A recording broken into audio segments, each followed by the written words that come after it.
Hello and welcome to the Evolve Pipedrive podcast. We talk all things Pipedrive, sales, apps, and Pipedrive marketplace. My name is Bruce Bignell. I own and run Evolve.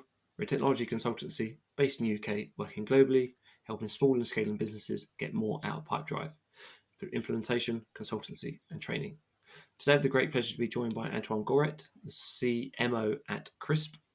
Crisp is an all-in-one business messaging platform that integrates natively with Pipedrive. I'm really looking forward to this conversation for a couple of reasons. One, because he's a digital native. Antoine's a practitioner as well as a strategic thinker. He's an investor and advisor in multiple businesses, including Beam Energy, a plug-and-play solar panel company that allows you to produce your own green electricity. He's helped more than 300,000 companies around the world make their customer relationship more human with his role at Crisp.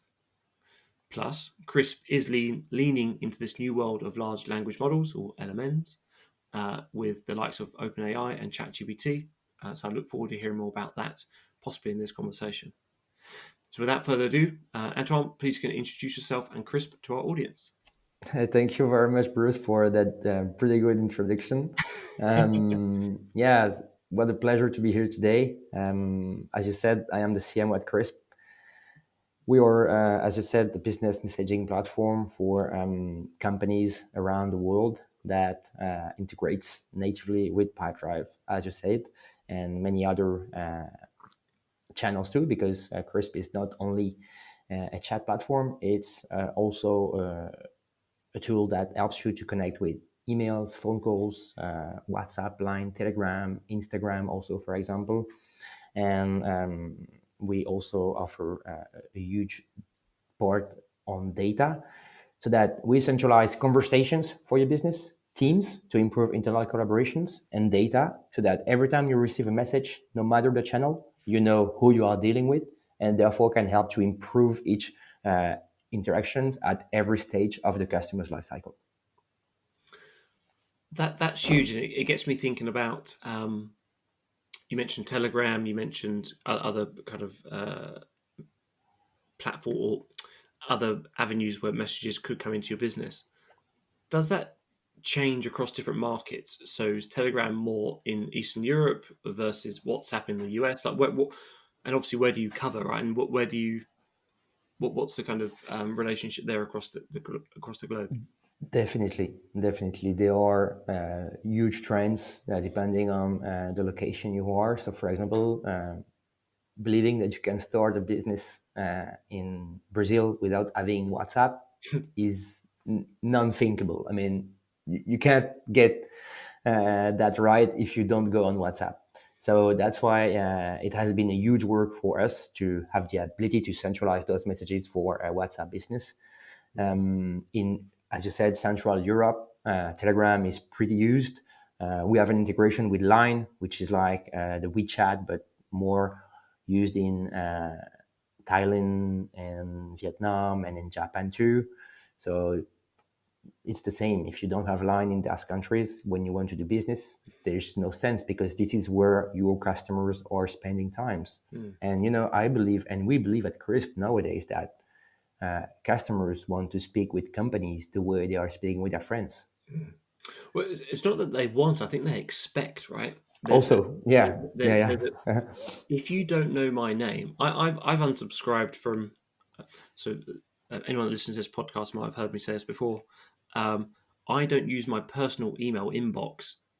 I don't look at it anymore. I use it as if I need to find something, I search my personal email inbox and find what I need. So I've got a Brighton marathon at the weekend. I didn't see any emails come through. They were bought by London Marathon. And I didn't realize that. A friend had to tell me. I then had to search my emails to then find the email and do to re-sign up again. So there's kind of one as a user behavior has changed. Other times, if someone's getting my name wrong, I'll just unsubscribe straight away. If you just expect them to have it done right. So it's not that they want it. I think that there's certainly a level of expectation Yeah, with customers at the moment. exactly. I truly agree on that with you.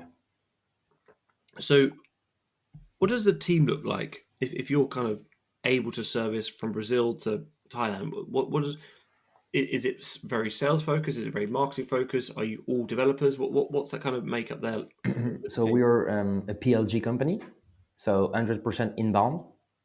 And PLG would be product led growth for anyone. Exactly. Yeah, exactly. So we are a product team, as a big product team.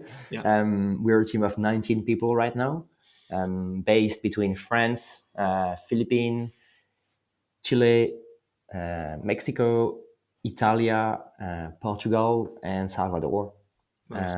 Because, as you said, we are global, so we have customers in every country of the world, and we believe that by offering real-time answers to customer service questions, we can make a true difference in the very competitive landscape we are in, and that's why we believe that we should have like people answering people Yeah. 100% of the time. Yeah.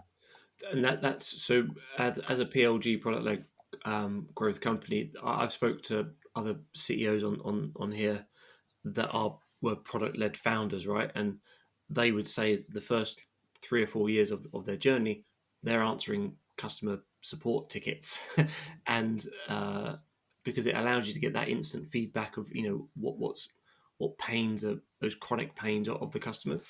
Yeah. Um, yeah, do you obviously you haven't changed yet, but do you think that the usefulness of that would mean that if you do start getting sales teams, you'll still have people on support versus kind of the chatbots and things like that?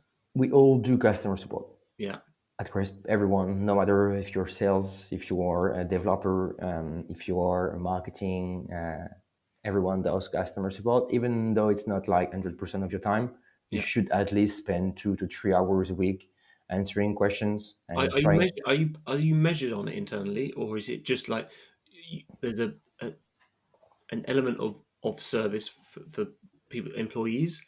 Um, No, I mean that's something I can quickly check mm, through the analytics, because at Crisp we use Crisp to serve our customers. yeah, So,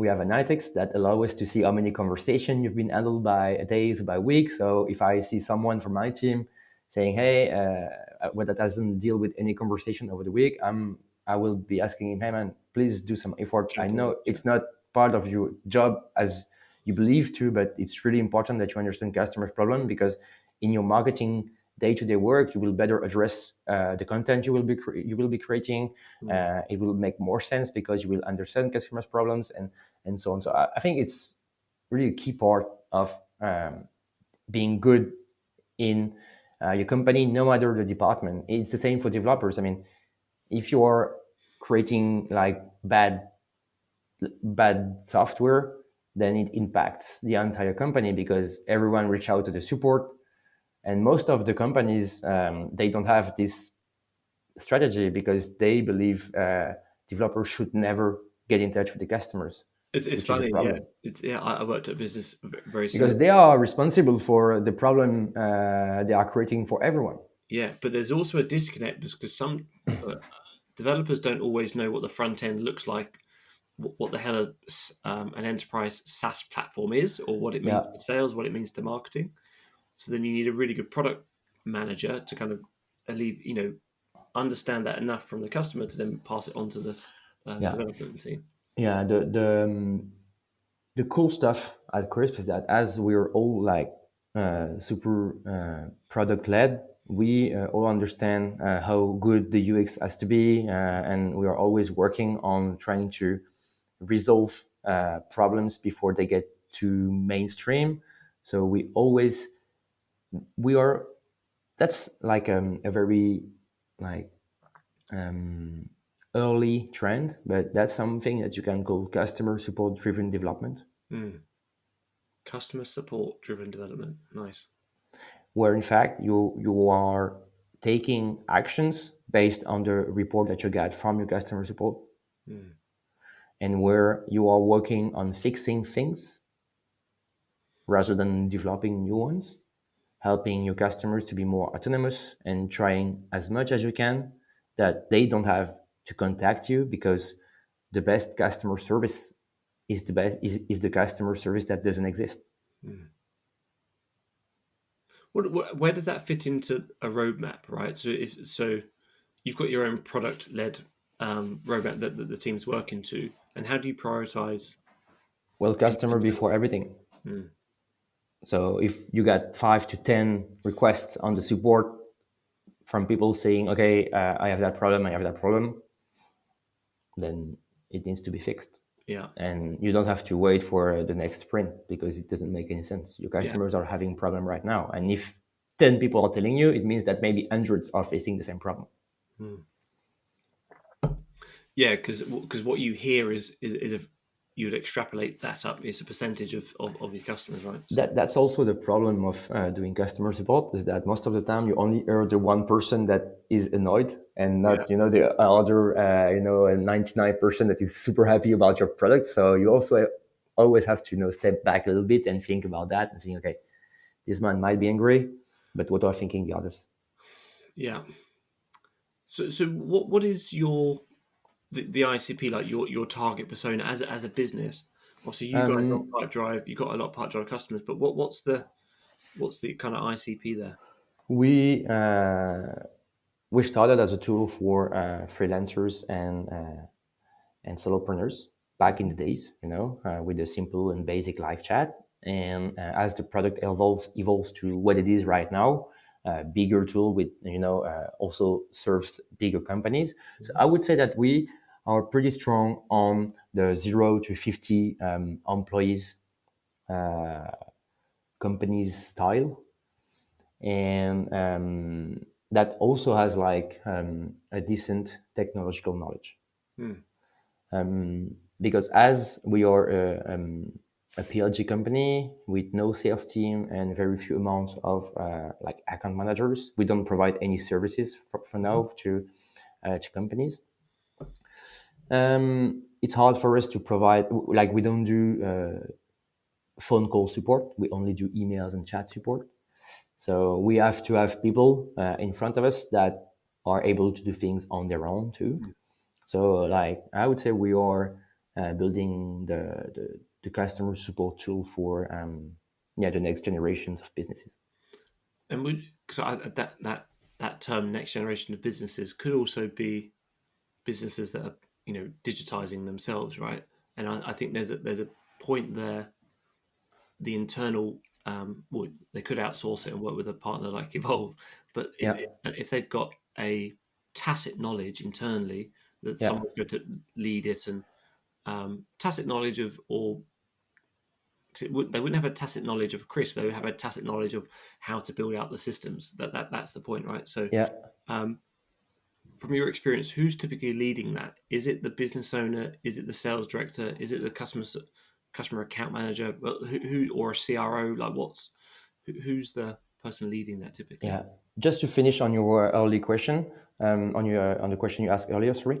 Yeah, Since a year or two, we've seen like bigger companies coming to us that are more turned on maybe 50 employees to 250, and we've also started to create new dedicated plans for now, and also working on services. But as we want to remain slow, we are trying to work a lot with partners, to offer, as you said, that services that we can't afford to bring to our customers, but yeah, for which our customers are looking for. So that's part of our strategy right now, and that's what I am and other people in the company are working on, so that we can scale that customers request. Yeah. nice. And as an ICP, in terms of companies, employee, I would say that it depends on the size. It really depends on the size. Because if you target like a startup that has 1 to 10 employees, you will speak to the CEO. Yeah, Okay. Then if it's more of maybe 20 to 30 people, it might be the head of customer support or the customer success manager maybe. yeah, yeah. And it's the number is. I think it's kind of. Well, I guess it would be indistinguishable. So number of employees is important, but maybe not as important as number of departments and the size of those departments, because you might have 35 people in the business, but only that's all on delivery, and so there's no sales or support function. Whereas if you've got 5 sales members and 2 account managers, you might that might leverage into having a platform like this, right? I would assume not just the number of employees in the business. Yeah, exactly. I'm just speaking like on a global Yeah, on a top level. global scale. It's, because I don't want like to get too into details, but yeah, exactly. It's always hard, to define a buyer persona, Yeah. but that's what I tell when I am getting asked that question. Yeah, our Do you have an internal persona in, like, I don't know if you have like the Steve the technician, those type of, but do you have any? no, we've never done that. We've Okay. never done that. Yeah. I always find those quite funny. Um, how should a small or a medium-sized business begin to think about the kind of touch points in a customer journey life cycle? What's the obviously you've been with Chris now for 4+ years, but Yeah. yeah, how should someone begin to think about that?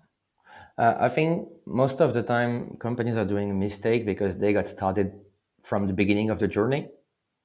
They are starting at the awareness step, right? Which is how a customer is looking for a solution to his problem, right? So if you look at a feature that we offer, which is a live chat, people are writing down into their search engine what is a live chat, for example, right?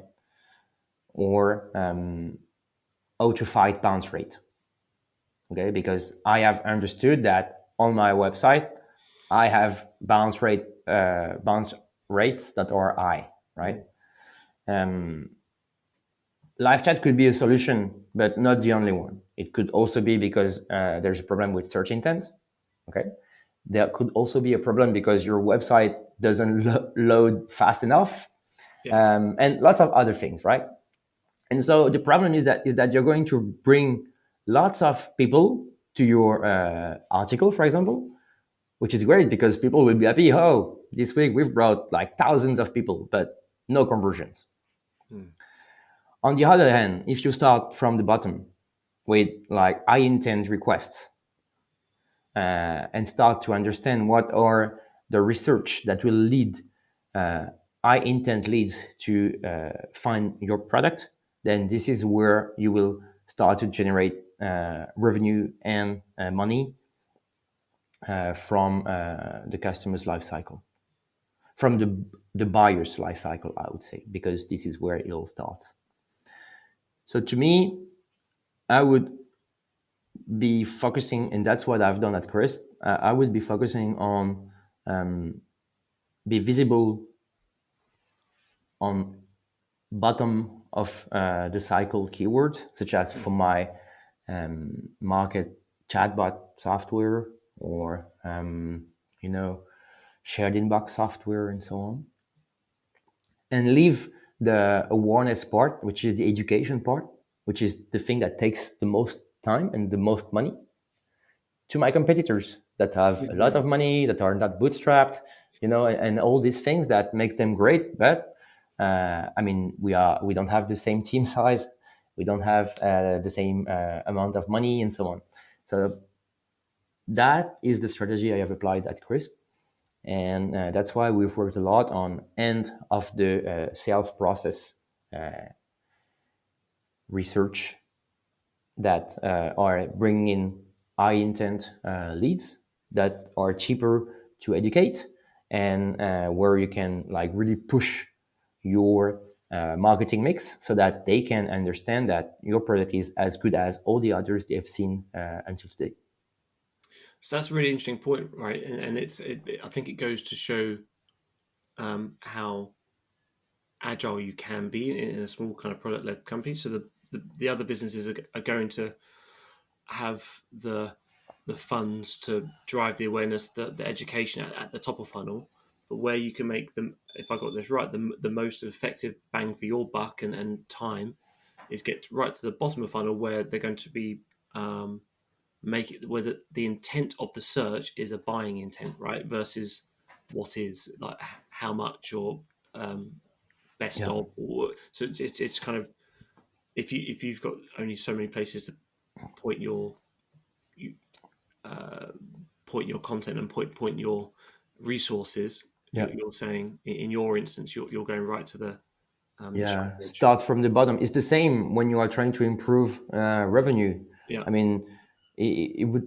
I mean, if you are starting to do acquisition on a funnel that is full of holes, then it doesn't make sense because you're going to waste your money.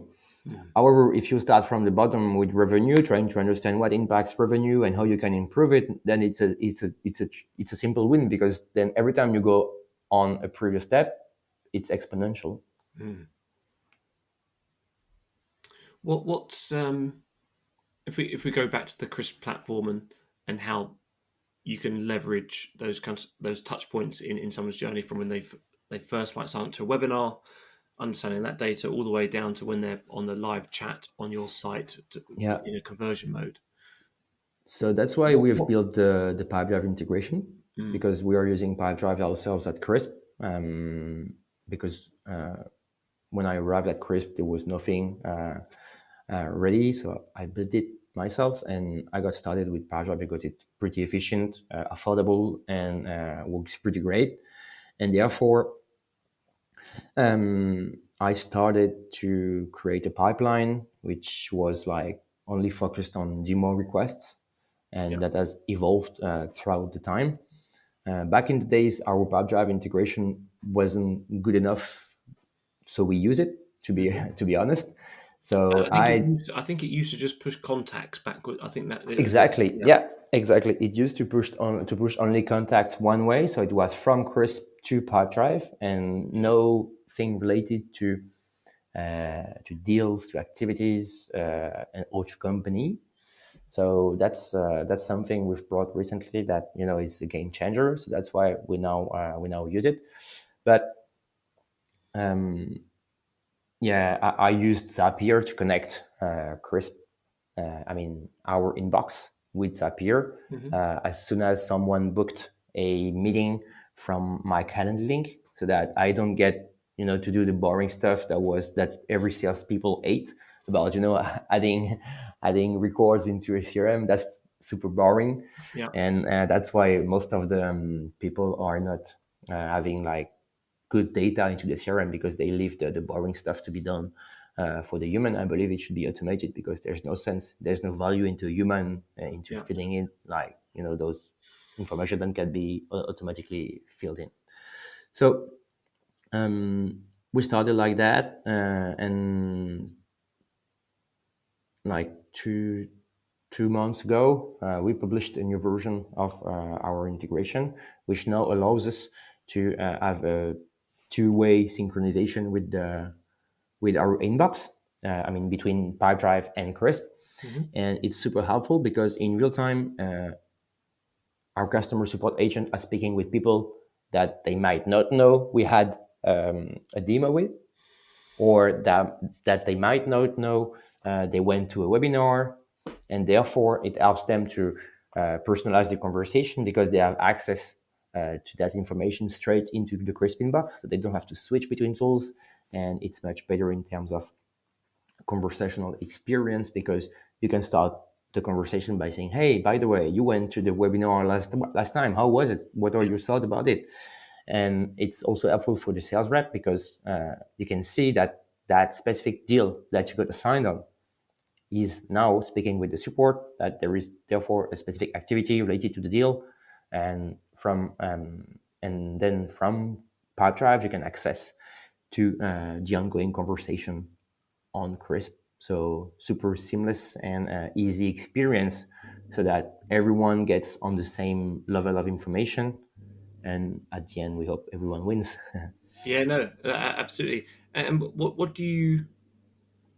Because obviously, where this is relaunched, what do you see the future of Crisp and the kind of Pipedrive integration being? And obviously, we can't go too far into that, but um, what are you most looking forward to um, see, or even get more Pipedrive users using the Crisp integration? What would you like to see happen there?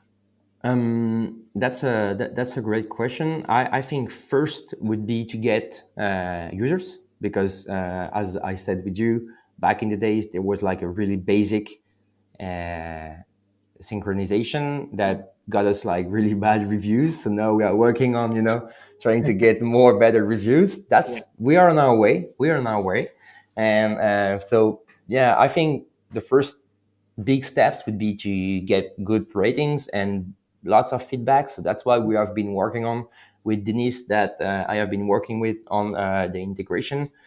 And from there, we're gonna analyze the feedback. We've already added new features that made sense to us, such as the ability to synchronize a contact by only having a phone number synchronized in Crisp to Pipedrive. So these are things that we wouldn't have thought about if we wouldn't have had the feedback. Yeah. So that's why we are like, super into those information. And once we feel like it's ready, then we would be super happy to work on more marketing actions to spread the word about the how Crisp Pipedrive and other companies can be powerful altogether. Yeah. Yeah, I read one of your blog posts. I think actually you wrote it, and it was kind of New Year, new Crisp, and there was kind of three Yeah. things, right? So you had your WhatsApp level of integration for the WhatsApp business. There's something else, but then also leveraging OpenAI and Yeah, Shopify and OpenAI. Shopify, Yeah, that was the other exactly. one, yeah. So obviously, does that lean? Where does let's just kind of talk about the OpenAI piece there, right? Because everyone's trying to find out what's going to be their value add using those kind of large language models. Where do you see the opportunity there for something like Crisp and leaning on that? Yeah, we believe at Crisp that AI and humans, especially in customer service, should be complementary. One should not replace the other because they are super helpful to each other, Yeah. right? AI is like ultra efficient on low value questions because it can gather an amount of data that is inaccessible for a human. However, a human is knowledgeable, can have also a better understandings of customers' reactions, of customers' behavior, Yeah. and of other things that you hardly get as an AI. So we are working on right now our own AI model Hmm. that will gather all the conversational data you get on Crisp, combined with the information available in your knowledge base, and we are going to feed it with a feature that will be released over the next few weeks to help agents be more productive by having a simple button that will help you to have an answer faster and therefore increase your team's productivity, your team's response time, and a customer satisfaction at the end of all. Yeah. Yeah, no, I love that, and it gets me thinking. Obviously, we're so kind of fresh into this, right? We're recording this in end of March 2023. So we've kind of had these technologies really to the market for about 4 months. Really, it's Yeah. not too long, right? Mm-hmm. There have been other large language models, but what I think people aren't quite understanding. Yes, it's exciting what it can write, but I think what's really going to be game changing is what these models and like a ChatGPT 4 currently, what it can read and the speed it can read and summarize to allow a human to digitize and then make a decision on the end of it. Yeah. So it's not just about writing great copy No. and but I Exactly. think it's the ability to look at your whole pain Bible of every question that's ever been asked in your Yeah. and then Yeah. respond to it. Yeah. I think that's the Exactly. If we think about pain sales reps are facing every day, it's about maybe writing down notes after a phone call, right? Because that's something you have to do. We have some sort of beta version of an automated voice to text transcription Mhm. through AI that would also sum up the conversation automatically. Imagine that now being pushed automatically to Pipedrive. Mm. That's a huge amount of time that is saved for everyone in the company. And at the end, it makes your reps more productive, even more happier because they don't have to do that boring stuff. Yeah. And I think everyone's taking advantages of this incredible breakthrough, incredible technological breakthrough, because that's what it is. We never thought it would be that big, and Mm. today, it's seen. We are, I mean, every company in the world is now trying to add like a bit of AI into its product. You Yeah. can see that popping everywhere. Our competitors are doing the same too. Yeah. But we are willing to build our own, because we think that's a good way to understand the technology and be prepared for the future, because that's just the beginning. Yeah. No, absolutely. Um, I love it. And we kind of touched upon there how Crisp and Pipedrive integrate. It's kind of a lovely segue there. But how Crisp and Pipedrive integrate. So it is native. Crisp's new app is on the Pipedrive marketplace. Yeah. We'll have links in the description below for you to give it a try, and to go through the demo that we've done a walkthrough as well. But Antoine, as we kind of look to come to the end here, can you tell me a little bit more about your story about how you became the CMO at Crisp? Yeah, it's kind of a funny story, honestly. It was 5 years ago. I was pitching a project at a startup weekend. Yeah, Is this this with the Lion No, piece? it's different. Yeah, it's Okay. different. Yeah, yeah. Lion has also been part of the success, but no, it was after Lion. Yeah, so Lion is a training for the best startup employees, and that's something I did by I think 2016 or 2017. Yeah. And 1 year later, I started to build a company. Went to Startup Weekend, which is like an event where you get 52 hours to build your startup, or at least a first step, MVP. Yeah. first MVP for your product. And I led that project, where in fact Baptiste was, who is the CEO at Crisp, was the final jury of the event with other people. Hmm. And during the weekend, we felt like it was great to be together, because we were speaking about lots of different things, and so we decided to stay connected by the end of the weekend. But by that time, sorry, I was working into a venture capitalist fund, and it was pretty exciting. But I felt like, I was touching the end of the history. And and at the same moment, it was like, so the startup weekend was in January, and the end of I started to feel like it was the end for me in my actual job, like in September. And throughout all that time, from weeks to weeks, we were sending us messages: hey, how is it with Chris? How are you dealing with, how are things going?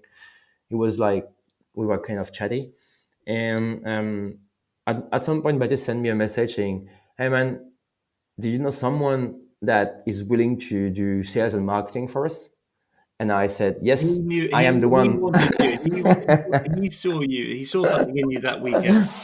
Yeah, exactly. Yeah. So that's Cool. pretty funny.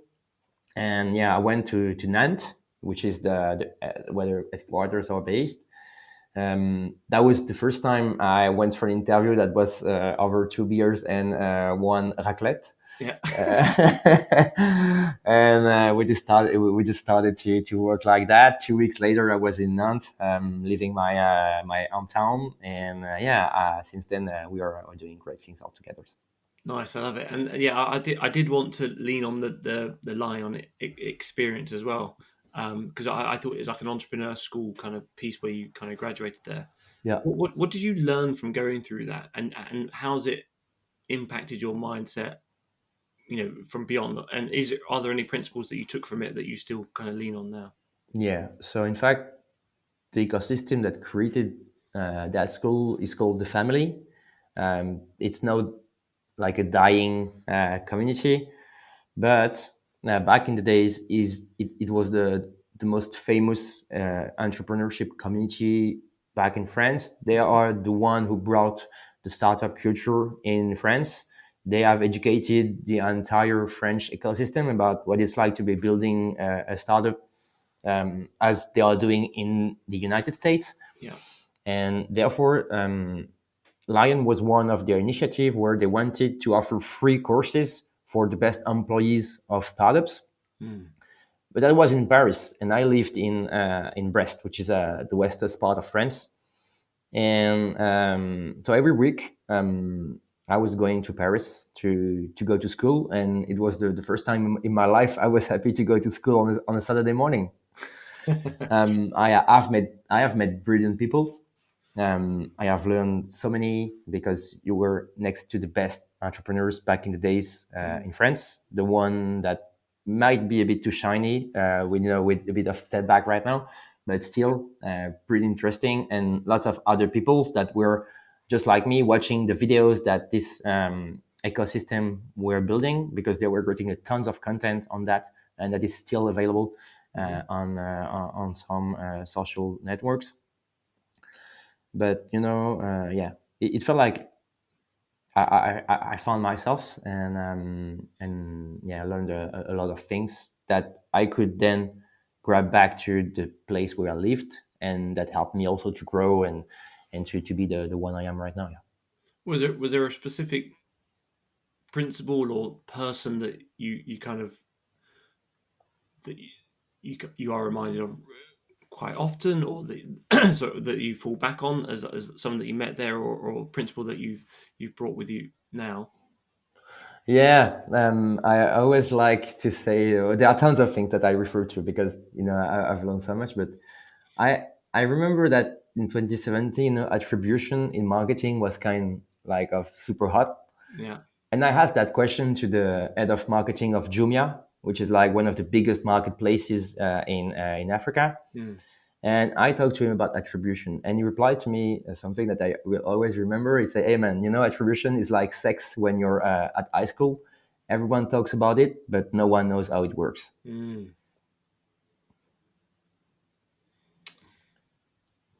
Everybody That's talks about it, but no one knows how it works, right? And yeah, that's so true. I mean, if you you can talk about, and each department has always had, whether it's SEO, it might be last click attribution from a PPC standpoint.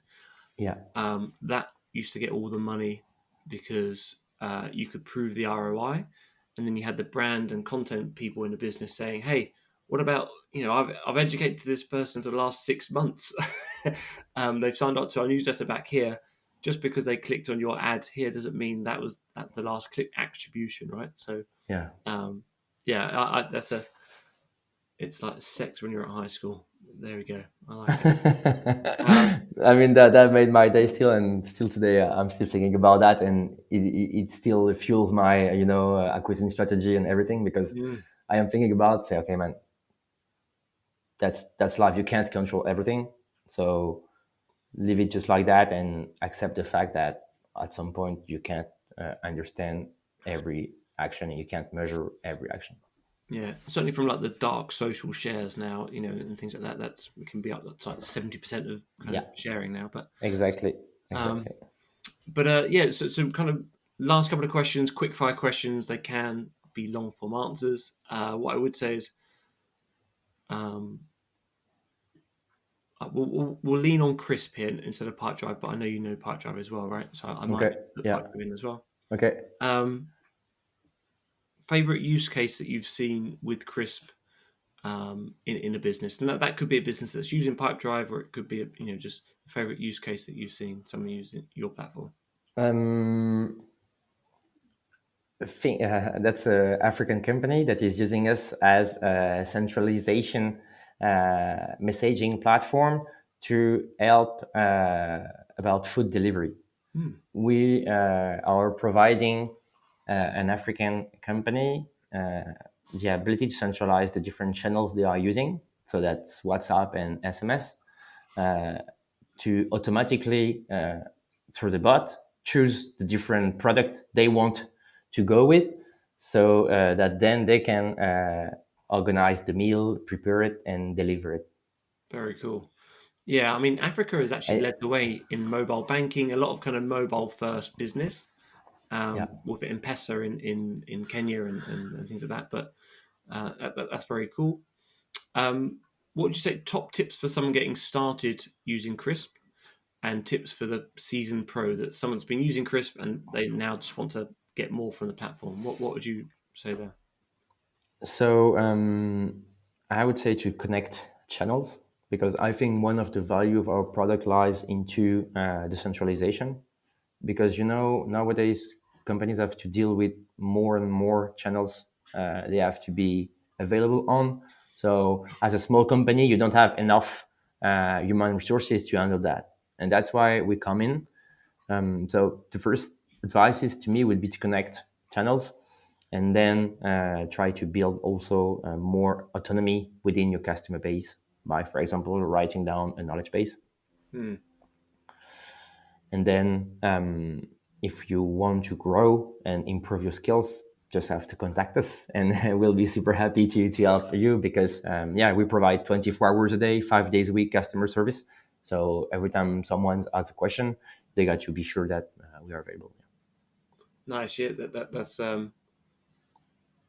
that's good. And for those just getting started, what would you say there? If it's not about connecting multiple channels, it's don't be afraid to connect a channel that you might not expect. So would it be connecting your WhatsApp for business, like so that those kind of Yeah, the in fact, that's just about the idea to look at, okay, what are the channels I am using right now separately? Because most of the time, companies have an email, like a shared email, such as contact@mycompany.com, that is only accessible through a specific mailbox. Mhm. Then you have most of the time a Facebook page on which you can receive DMs. Then you have phone calls also, and these three channels are the most frequent ones. If you only start by centralizing those into Crisp or into any other platforms, by the way, you can also gather your teams, right? So you destroy silos, internal silos. You make collaboration easier by having only one tool around which you are discussing. Mhm. And the end goal is to improve response time and quality. So it makes the customer happy. Yeah. Nice. Thank you for that. And two, there's two questions I'm going to ask now. One, your favorite pipe drive use case as a power user yourself. Honestly, it's about the Zapier integration. Mm. I really love how easy it is to build no code stuff using Zapier. I really like what they are doing and how easy it has been for me to create everything regarding the sales team and the partnership team around Pipedrive and Zapier and the other tools that we are using. So yeah, to me, it's the use case that I find the best one for now. Yeah. Yeah, the scalability of it and what you Yeah. can connect it to. Also the fact that I mean, as I have been alone for a long time on the sales team, I had needed to have like a rigorous way of handling follow up, Mm. and by having activities already set up, I automatically set up, Yeah. but because every time do uh, you do set an activity as done, there's another one that is being Yeah. triggered It always and asks, hey, created. what are you going to, what's next? What are you going to do next here? Yeah, and so I have automated it too, so that it's created automatically for the within the sorry, so it's created uh, 2 weeks from the day it has been done. Hmm. So every time I connect to Pipedrive, I know what are the things I have to do. So I don't have to think about, okay, where am I now, or Yeah. blah blah blah. No, I know straight what are the things I have to deal with. Yeah. Nice. And any pipe drive feature requests that you would like to see in the platform? That's a good question. Honestly, I maybe more automations. Mm. Yeah, maybe more automations. But honestly, I've been able to find almost everything in what I am in how I am using it right now. Yeah. They've just done so again, recording this in March of 2023. They've just updated some of the automation. Yeah, exactly. And they've got things like conditions where if someone opens an email or clicks a link in an email, so you can have your drip sequence. And if they Yeah, open an email, they might come out of it, create an activity, et yeah, cetera, et cetera. yeah, So yeah, yeah, yeah. That's right. But yeah, I am on the plan below, and it's really related to to email, yeah. to be honest, and therefore I I, haven't I would found I what would I. say I would say have the condition if they haven't moved out of that stage. Then that might be Yeah, a workaround. exactly. Deal stages are pretty convenient, and also the fact that they're offering. Yeah, for example, I would love to be able to trigger a webhook when something has been done, Yeah, because like webhook is now a commodity, and you can also grab it on Zapier and then do lots of other things. yeah, So that would be something pretty interesting if you could catch webhooks from an automation workflow. That could be pretty powerful. yeah. That'd be awesome.